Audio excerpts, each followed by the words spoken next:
सर्व गणेश भक्तांचे आराध्य दैवत असलेल्या सुप्रसिद्ध सिद्धिविनायक मंदिरात भाविकांसाठी कालपासून ड्रेस कोडचा नियम लागू करण्यात आलेला आहे। भाविकांना आता पारंपरिक वेश परिधान करूनच बाप्पाचे दर्शन घ्यावे लागणार। इतर नागरिकांना संकोच वाटणार नाही, असे अंगभर कपडे घालून आलात तरच मंदिरात प्रवेश असे आदेश असले तरीही काहींनी या नियमाचे स्वागत केले आहे, तर काहींनी हा नियम फक्त भाविकांनाच का असा प्रश्न उपस्थित केला आहे।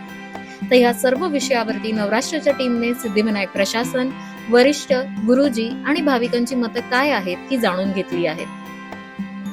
गणेश भक्तों के सुझाव पर ट्रस्ट बोर्ड ने, प्रशासन ने निर्णय लिया है कि सभी लोग शालीन कपड़े पहन करके आए। चूँकि यह संख्या बहुत कम है, चूँकि अब घर से आप व्यक्ति इतने प्रसिद्ध मंदिर में पवित्र स्थान पर दर्शन हेतु जाता है तो वह निश्चित रूप से तैयार होकर के अच्छे वस्त्र पहन करके ही जाता है।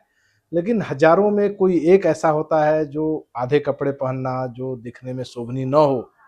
तो इस प्रकार की जो परिस्थिति होती है उसके लिए बोर्ड ने निर्णय लिया है कि शालीन कपड़े पहन करके आए। और इसके लिए आज से माघ शुक्ल प्रतिपदा जो माघी गणेशोत्सव प्रारंभ हुआ है, तो आज से यह नियम प्रारंभ हुआ है। तो ऐसा नहीं है कि आपको ये पहनना है, ये नहीं पहनना है, आप जीन्स भी पहन सकते हैं, लेकिन जो भी कपड़े हों वह पूर्ण वेश में होना चाहिए। और निश्चित रूप से मीडिया के द्वारा, सोशल मीडिया के द्वारा, और नीचे आप देखेंगे कि जो है ट्रस्ट की तरफ से बोर्ड आदि भी लगाए गए हैं। तो लोगों में तक जब यह बात पहुंचेगी तो जो लोग भी श्री सिद्धिविनायक मंदिर में श्रद्धा रखते हैं, गणेश जी पर श्रद्धा रखते हैं, वह निश्चित रूप से इस नियम का पालन भी करेंगे। नमस्कार, आता माझ्यासोबत सिद्धिविनायक न्यासाचे विश्वस्त राहुल लोंढे सर आहेत। सर, काय सांगाल ड्रेस कोड हा नियम जो लागू केला आहे त्याबद्दल, आणि जो हा नियम पाळणार नाही त्याच्यावरती काय ऍक्शन घेतली जाणार? बघा, हा नियमाचा उद्देश ऍक्शन नाहीच आहे। आमचा उद्देश असा आहे की हे पवित्र मंदिर आहे, कुठलंही मंदिर असेल हे पवित्र स्थान असतं। निश्चितपणे काही भक्त जे कपडे वाकडे तिकडे तोकडे कपडे घालून येत असतील त्यांच्या मनात निश्चित भाव असेल, भक्तिभाव असेल, आणि त्या उदात्त हेतूने ते दर्शन घ्यायला येत असतील। या मताचे आम्ही आज यावत, उद्या यावत आणि कालही होतो। पण आमचं म्हणणं एवढंच आहे की मंदिरात आपण जेव्हा दर्शनाला येता तेव्हा एक संस्कृती जपणारं, एक शालीनता जपणारं, एक पावित्र्य जपणारं, आणि सर्वात म्हणजे दुसऱ्या भक्तांना संकोच न वाटणारं असे पेहराव आपण केलात तर मला वाटतं कुठेतरी संस्कृतीचं आणि परंपरेचं रक्षण होतं। आपण आपल्या घरी असता, आपल्या घरी पूजा असतील, आपल्या घरी लग्न कार्य असेल, किंवा आपण नातेवाईक असेल, मित्र परिवार असेल, शेजारी असेल, यांच्या कार्यक्रमामध्ये, शुभ कार्यक्रमामध्ये सुद्धा आपण चांगले कपडे परिधान करून जाता। जे वाकडे तिकडे तोकडे कपडे आहेत त्याच्यावर आहे की बाबा कुठेतरी एखादा भक्त येतो, मग तो पुरुष असेल किंवा स्त्री असेल, त्यांनी शालीनता जपणारे, त्यांनी पावित्र्य राखणारे आणि दुसऱ्यांना संकोच न वाटणारे जर कपडे आपण परिधान केले तर निश्चितपणे मला वाटतं की भारतीय संस्कृतीचा असेल, परंपरा असेल, पावित्र्य असेल किंवा रक्षण असेल या माध्यमातून होत असतं। काही अति उच्च विचाराचे असतात, काही संस्कृती पाळणारे असतात, पण काहींना काय वाटतं की बाबा मंदिरात कसंही जा, आपल्याला चालतं। निश्चितपणे त्यांच्या मनात भाव आहे म्हणून ते दर्शनाला येतात, पण दर्शनाला तुमच्या मनात भाव असेल त्या भावाबरोबर तुमचा पेहराव सुद्धा तेवढाच महत्वाचा आहे। आणि आज तुम्ही सुरुवात केलेली आहे, नम्र विनंती आम्ही करतो, आता सिद्धिविनायकाची आरती चालू झालेली आहे, भजन चालू झालेलं आहे, त्याला साक्ष ठेवून जर आपण बरेच भक्त असाल तर कृपया सूचनांचं आपण पालन करावं आणि पावित्र्य मंदिराचं राखावं। नमस्कार, आता माझ्यासोबत सिद्धिविनायक मंदिराचे प्रशांत गुणेकर गुरुजी आता माझ्यासोबत आहे, जे गेले 30 वर्ष या सिद्धिविनायक मंदिरामध्ये कार्य करतायत। तर हा जो ड्रेस कोडचा नियम आहे त्याबद्दल तुमचं मत काय? हा खरं म्हणजे हा नियम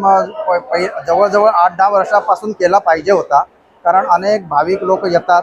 सगळे आपण परदेशात गेलो किंवा साऊथला गेलो तर तिथे किती वर्षापासून तरी कोड, हा ड्रेस कोड चालू आहे, पण आपल्याकडे अजूनपर्यंत नव्हता। पण आता ह्या सरकारने म्हणा किंवा या विश्वस्त मंडळाने जे ड्रेस कोड लावला आहे तो एका अर्थी चांगला आहे।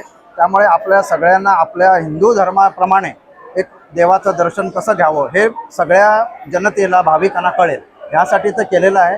उत्तम आहे, जरा वेळ लागेल पण होऊन जाईल व्यवस्थित। पण मी तुम्हाला विचारेन की आता तुम्ही इथे जसे असता गेले 30 वर्ष आहे, खरं तर मंदिरामध्ये येताना सगळेजण पारंपरिक वेशातच असतात, पण किती टक्के तुम्ही असे अनुभवलेत की जे लोक खरंच पाश्चात्य संस्कृती आपण जसं म्हणतो किंवा पारंपरिक वेशामध्ये आपल्याला नाही मिळत? जी सर. पारंपरिक वेशात बरेचसे येतात, काही येत नाही, म्हणजे नेमकं मोजून सांगता येणार नाही, पण बरेचसे येतात, काही बरेचसे येत नाही. त्यामुळे त्यांना पण एक माहिती मिळेल की बाबा ड्रेस कोड आपला हिंदू धर्माचा ड्रेस कोड काय आहे आणि आपण मंदिरामध्ये जाताना कसं जावं हे त्यांना शिस्त मिळेल आपल्या लोकांना. यासाठी हे केलं हे चांगलं आहे. हळूहळू लोकांना पण अनुभवाला येईल. आणि खरं तर भाविकांनी सुद्धा खूप चांगला चांगला प्रतिसाद दिलाय. प्रतिसाद सगळ्यांनी दिलेला आहे. accept केलंय. हो, सगळ्यांचं हो. म्हणणं हेच आहे भाविकांचं की हा निर्णय खूप आधी व्हायला आधी पाहिजे व्हायला होता. पाहिजे. आणि सगळ्या भाविकांनी ह्याला खूप खूप उत्स्फूर्त असा प्रतिसाद दिलेला आहे, देतील Yes. अजून.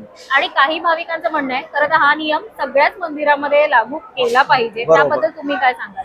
सगळ्या मंदिरामध्ये केला पाहिजे, पण शेवट तिकडचे विश्वस्त, तिकडचं जे लोक आहेत त्याच्यावर सगळं काही अवलंबून असतं. काही लोकांना नको वाटतं, काही लोकांना पाहिजे असं वाटतं, पण ते काय सांगता येत नाही. त्यामुळे इकडे आपल्याकडे तर केलेलं आहे ते उत्तम आहे. त्यामुळे सगळ्यांना चांगलं आपलं महाराष्ट्रीयन लोकांचं भारतीय पोशाख काय असतो हे त्यांना पण कळून चुकेल. एक शेवटचा प्रश्न घेईन की असं सुद्धा म्हणण्यात आलंय, तृप्ती देसाई यांनी प्रश्न केलाय की हा निर्णय फक्त भाविकांसाठी का, तर असाच ड्रेस कोडचा नियम गुरुजी जे आहेत त्यांच्यासाठी सुद्धा हो, असावा. आमच्यासाठी सुद्धा आधीच केलेला आहे.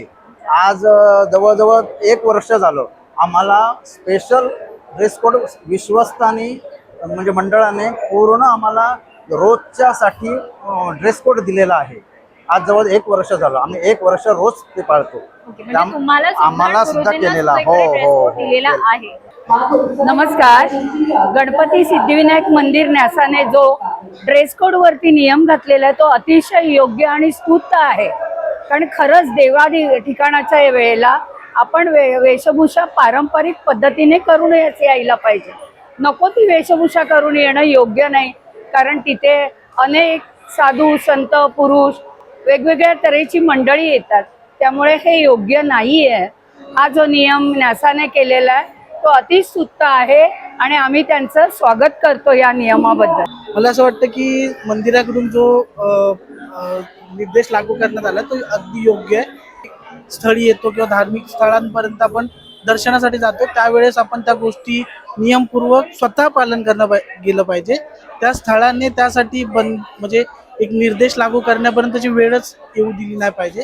ये जो सिद्धिविनायक मंदिर न्यासा ने जो ड्रेस कोड का जो नियम लागू किया उसके ऊपर तुम्हारा ओपिनियन क्या है? I think it is nice क्योंकि ये रिलीजियस स्पॉट है, इतने लोग मानते हैं यहाँ पे, इतनी मन्नत है, तो we can just drop one अपने स्कर्ट चाहिए वो डाल सकते हैं एक बार के लिए साइड में. We can traditionally come and जो इतना मन्नत से आते हैं तो ड्रेस के ऊपर तो वैसे भी फर्क पड़ता ही नहीं है क्या पहन के आ रहे, तो बस पप्पा के पास आ रहे तो थोड़ा सभ्यता से आने में कोई दिक्कत नहीं है. Okay, so you are happy with this decision?